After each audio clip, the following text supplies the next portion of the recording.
Bapak Iman Jari, Bapak Eri Suardana, Ketua RT 03 Partai Muslim, Bapak-bapak saudara serta Ketua Jikiran dengan Jikir Malam Jumat, Bapak Jakaria. Juga di sini ada ibu-ibu, adik-adik, anakku sekalian yang ya walaupun hadisnya sepertinya ringan, al umroh bidal umrah kafratun, ya, lima bainahuma, umroh di antara umroh dengan umroh berikutnya adalah kafaroh, penebus, penghapus dosa di antara keduanya, ya. Jadi kita ada umroh nih, ya, dosa-dosa diampuni oleh Allah Subhanahu wa taala. Tahun depan umroh lagi, dosa kita diampuni lagi. Umroh lagi, dosa kita diampuni lagi. Gitu. Ya, siapa sih yang kagak punya dosa? Ada yang kagak punya dosa di sini? Hah? Pasti. Kita mau melek mata kok udah dosa. Bener nggak? Melek mata bangun tidur udah dosa. Begitu melek langsung TV melek, ya kan? Kelihatan. Begitu melek langsung lihat handphone, buka TikTok, dang ding dong segala macam. Udah melek mata dosa. Begitu.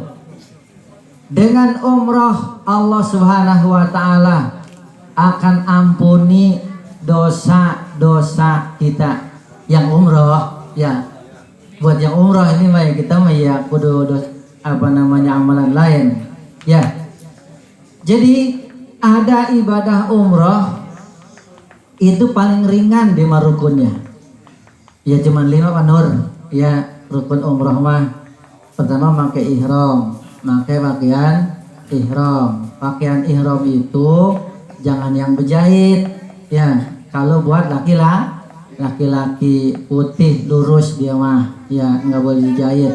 Gitu, makanya kalau pakai umroh lempengan pakai sarungnya muntel-muntelnya kudu kuat gitu, walaupun udah biasa serebet jangan sok-sokan gitu ya, jangan sampai gue udah biasa serebet nggak usah pakai sabuk dikuntel-kuntel ya, begitu turun dari mobil keinjek lembrolo.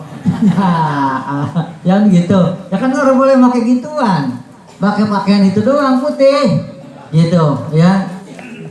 Kagak bisa ini, udah biasa gitu, kudu ada latihannya. Nanti belajar dulu pakai pakaian ihramnya, belokbetnya bagaimana gitu, gulungnya bagaimana, itu penting ya. Pakaian umroh. Kalau perempuan ya biasa ya, dia pakai kerudung semua, pakai ya semua pakai. Yang kagak boleh pakai cadar atau pakai masker gitu ya, sebab tawaf itu cadar aja kudu dibuka yang pakai cadar gitu ya. Jadi mukanya nggak boleh ketutup.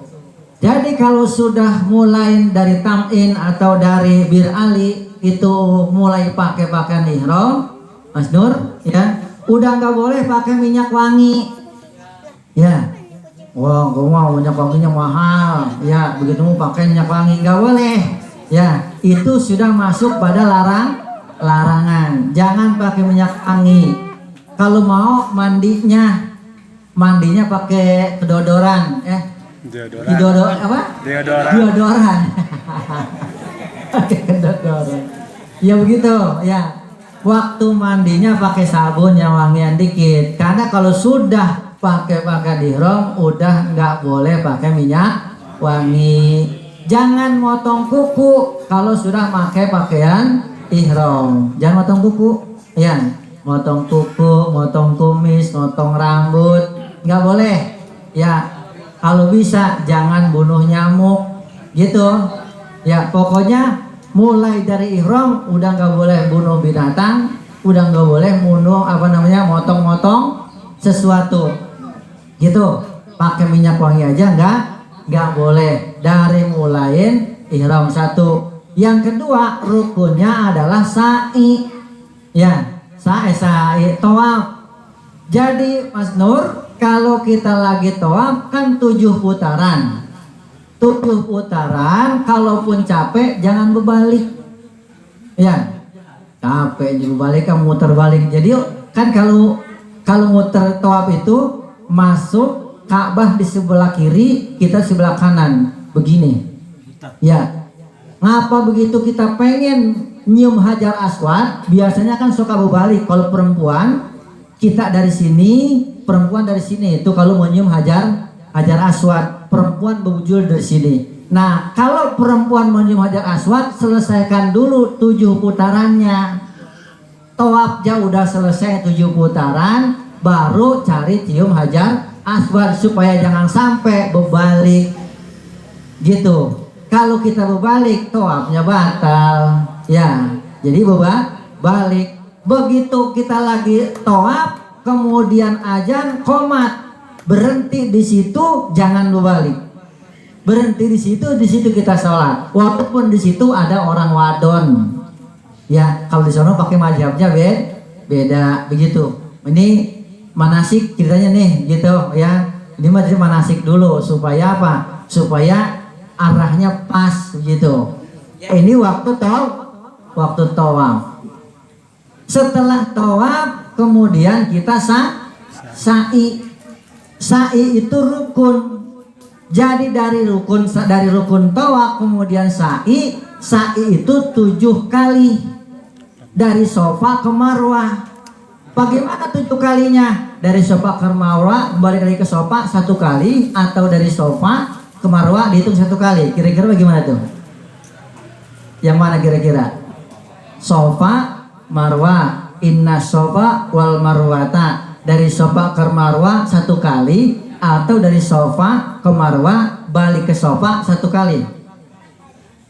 Nah, jawabannya adalah dari Sofa ke Marwah 1 kali, dari Marwah ke Sofa 1 kali. Jadi 7 kali itu 1, 2, 3, 4, 5, 6, 7 gitu. Diakhiri di Bukit Marwah. Sofa, Marwah, Sofa, Marwah, Sofa, Marwah, Sofa, Marwah, Sofa, Marwah. Yang ketujuhnya sampai di Marwah, disitulah baru tahallul motong. Gitu ya. Motong rambutnya, bagaimana motong rambutnya? Boleh dicukur habis atau boleh isyarat dulu, di situ isyarat dulu ya, gunting dikit baru boleh gitu. Bener, mau dicukur habis itu lebih baik. Ya, dicukur habis berarti semakin bersih dosanya. Kalau nyukur dikit nanti dosanya cuma dikit. Ya, yang jatuh buat laki-laki. Kalau ibu mah jangan dicukur. Ya, jadi cukur mah repot, bisa main bola. Gitu ya. Kan ada tuh film yang main bola tuh orang pada dicukur. Ya. Ya, jadi kalau perempuan mah jangan nyukur, motong aja gitu ya. Tahallul. Setelah itu namanya tertib. Udah, itu namanya rukun umroh. Bedanya umroh dengan haji apa? Bedanya umroh dengan haji, kalau umroh kagak ada wukuf. Ya, haji ada wukuf gak? Ada. Kalau umroh nggak ada. Kalau umroh tidak ada melontar. Tuh. Kalau haji ada melontar, jumroh, ula, wusta, dan akobah. Tuh kalau haji. Kalau umroh mah kagak pakai nyambit gitu, kagak pakai melontar. Gitu kalau bedanya antara haji dan umroh gitu ya. Ada wukuf kalau haji, ada melontar kalau haji. Kalau umroh nggak pakai wukuf, nggak pakai melontar. Begitu ya. Dengan sebab itu ada sunnah-sunnahnya. Ini jangan sampai ditinggal. Pertama, sunnah nyium Hajar Aswad. Nyium Hajar Aswad itu sunnah yang kagak ada di seluruh dunia kecuali di sono. Kalau kita sungguh-sungguh menyintai sunnah, sebagaimana saya bahas pada Jumat lalu di sini, jikiran juga, orang yang mencintai sunnah, menghidupkan sunnah akan mendapat naungan langsung nanti di padang mahsyar. Salah satu sunnah yang gak ada di tempat lain adalah nyium Hajar Aswad. Jadi kalau memang sungguh-sungguh nyari tuh. Dalam hadis dikatakan orang yang 3 kali nyium Hajar Aswad dibebaskan dari api neraka. Tuh ya, 3 kali begitu. Satu hari bisa 2 kali umroh, bisa 3 kali umroh Mas Nur. Ya, satu hari itu boleh. Ya cuman kudu gagah. Ya bangun habis subuh, ya kan, habis sholat subuh langsung berangkat. Ya, Bir Ali kemana? Untuk pakai ihram. Baru kemudian 1 sampai jam 9 selesai. Ntar habis johor berangkat lagi, jam 2 selesai. Ntar habis asar berangkat lagi, maghrib selesai. Bisa 3 sampai 4 kali kalau mau. Gitu ya. 1 kali umroh, 1 kali nyium hajar aswad. Berarti kalau 3 kali umroh, 3 kali hajar aswad, jaminannya bebas dari api neraka. Gitu. Ustaz, susah ini mah. Nyium hajar aswad mah bejejel-jejel. Gitu ya. Bejejel-jejel. Insya Allah tahadus bin nikmah saya kecil banget, tapi bisa dapat 3 kali. Gitu. Kecil banget, bejejel-jejel, tapi karena memang kita la haula wala quwata illa billah, saya pasrah, kita pasrah sama Allah. Allah yang menghantarkan kita. Begitu, dengan kesungguhan, masya Allah. Gitu, alhamdulillah. Biar kata bejejel orang berdosa-dosa, begitu kita udah depan hajar aswad mah kagak ada yang gangguin kita. Ulama banget kok, boleh dijagain sama orang malah. Gitu. Begitu selesai nyium, mental kita langsung jauh ke belakang, nggak kerasa, pokoknya langsung keluar aja ke belakang. Gitu. Nah itu sunnah yang nggak ada yang lain, usahakan dapet. Ya, 1. Yang kedua, nggak ada lagi sunnah ya yang kita dapat tempat lain, yaitu ibadah di Masjid Nabawi dan ibadah di Masjidil Haram. Kenapa? Kalau ibadah di Masjidil Haram, di Masjidil Haram itu diganjar kata Nabi. Ini kalau saya ngomong ganjar bukan berarti promosi ya, ya begitu, dibalas begitu ya. Jadi emang sekarang susah ya, kita ceramah, kita mau ngomong 1 tahiyat dibilang pro ono, kita ngomong diganjar pro 2, kita ngomong kaki 3 bilang pro 3 gitu ya, emang agak ribet.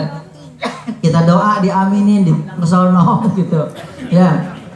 Ya kita lanjut begitu. Kalau kita ibadah di Masjidil Haram dibalas dengan 100.000 derajat. Mas Nur, kalau di musola Darul Mukmin, sholat itu kan cuma 27 derajat kalau berjamaah. Ya, udah nggak ada tambahan lagi. Ya, tapi kalau di Masjidil Haram kita sholat 27 derajat dilipat 100.000 derajat. 1 kali ibadah itu manja bil hasanati falahu asyru amsalihah.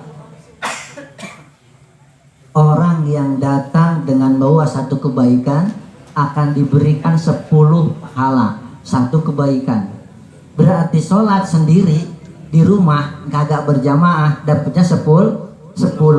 Tapi kalau berjamaah dikasih 10 dilipat 27. 10 dilipat 27. Kalau di Masjidil Haram 27 dilipat 100.000 derajat.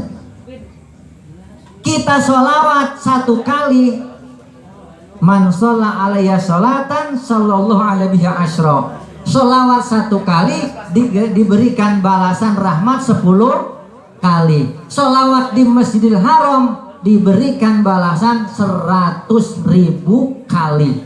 10 dilipat 100.000 kali. Maka banyakin ibadah di Masjidil Haram. Begitu juga di Masjid Nabawi. Kalau saya waktu itu insya Allah alhamdulillah nggak ngendong di hotel. Kita ajak bini itikaf, ngapain di hotel gitu.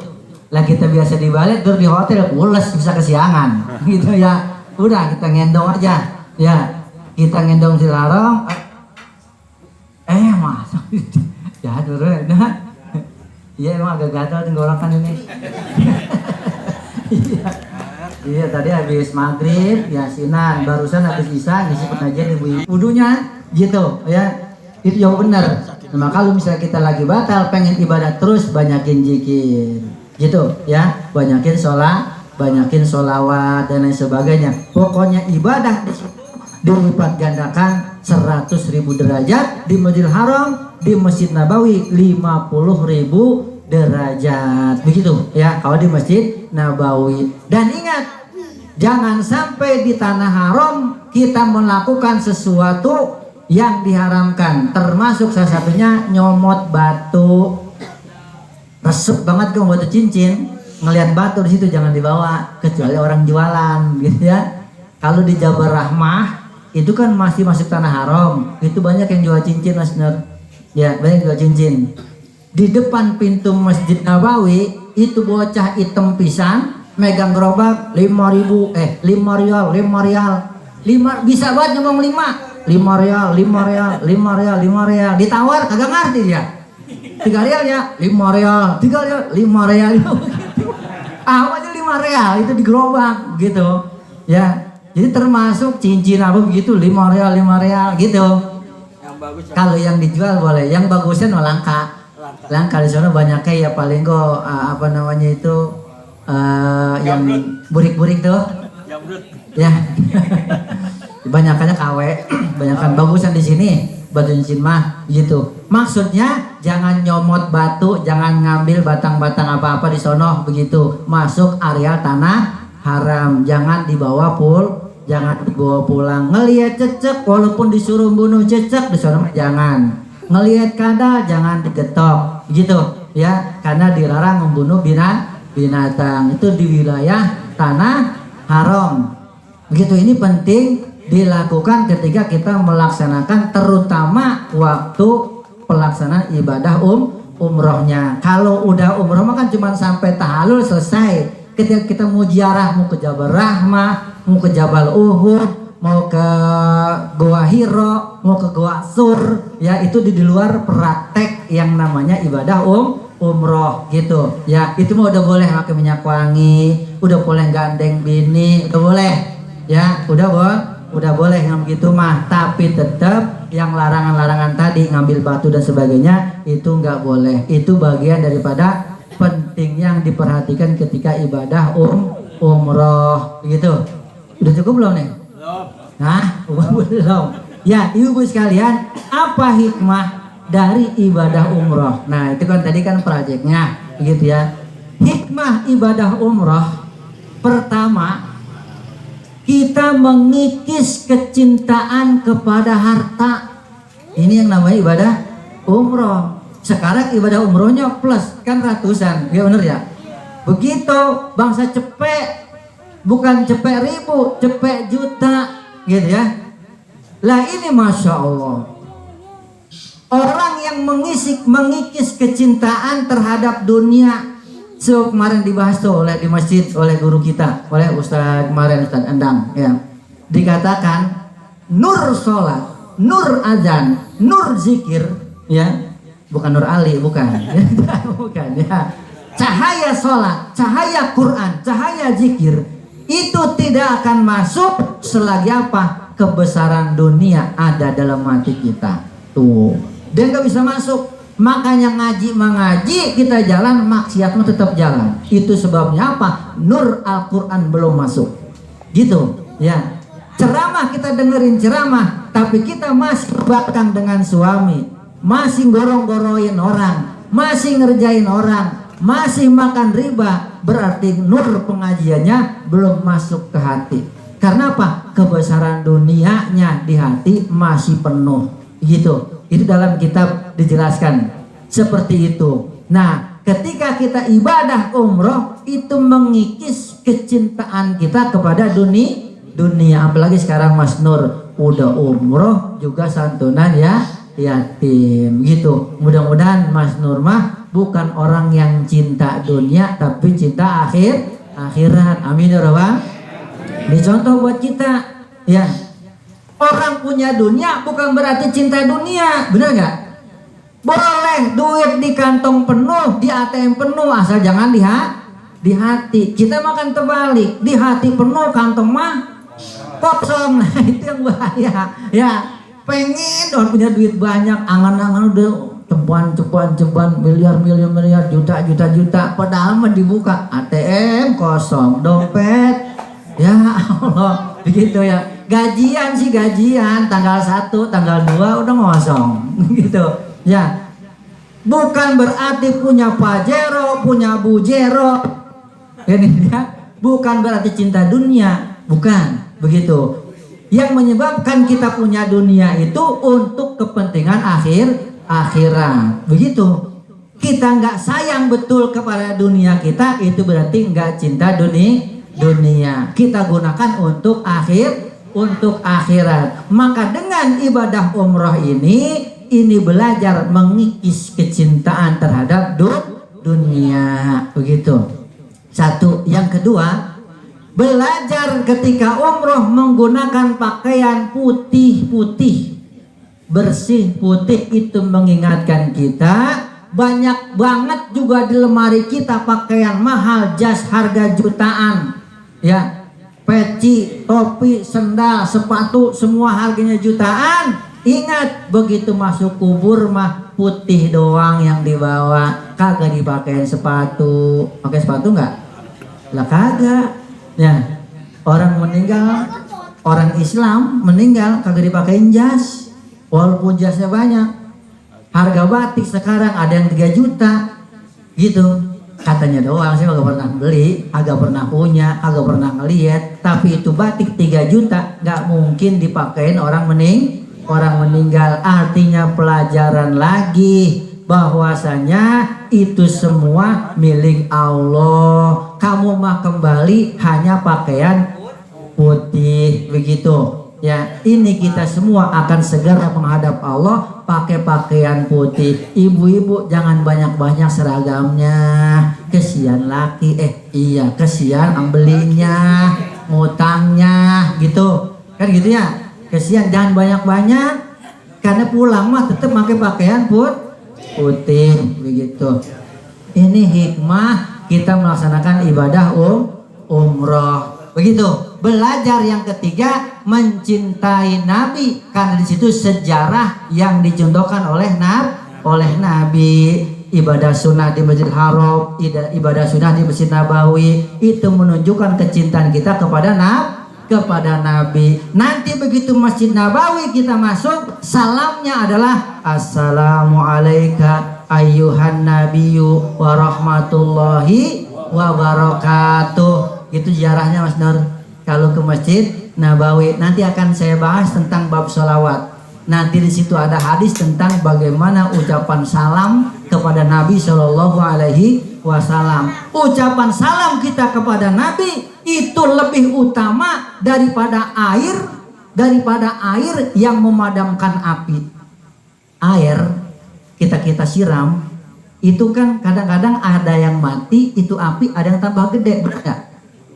Kalau apinya udah gede banget, kita siram air malah makin gede. Makanya kadang-kadang disiram pakai pasir. Maka kata Nabi, ucapan salammu kepada Nabi itu lebih utama, lebih cepat pengampunan dosanya daripada air yang memadamkan api. Ucapan salamnya adalah Assalamualaikum ayyuhan nabiyyu wa rahmatullahi wa barakatuh. Begitu ya, nanti kita ziarah di makam Nabi kayak begitu Mas Nur. Barangkali itu saja yang dapat disampaikan. Mudah-mudahan sekali lagi kita doakan ya, beliau mau berangkat selamat perjalanannya, tidak ada halangan satu apapun ya. Tanggal berapa Mas Nur? 27. Tanggal 27, berarti sekarang tanggal ya, masih ada sekitar 6 hari lagi, seminggu lagi ya. Mudah-mudahan seminggu ini diberi kesehatan oleh Allah Subhanahu wa taala, sampai berangkat, sampai pulang selamat, amin ya rabbal alamin. Al-Fatihah.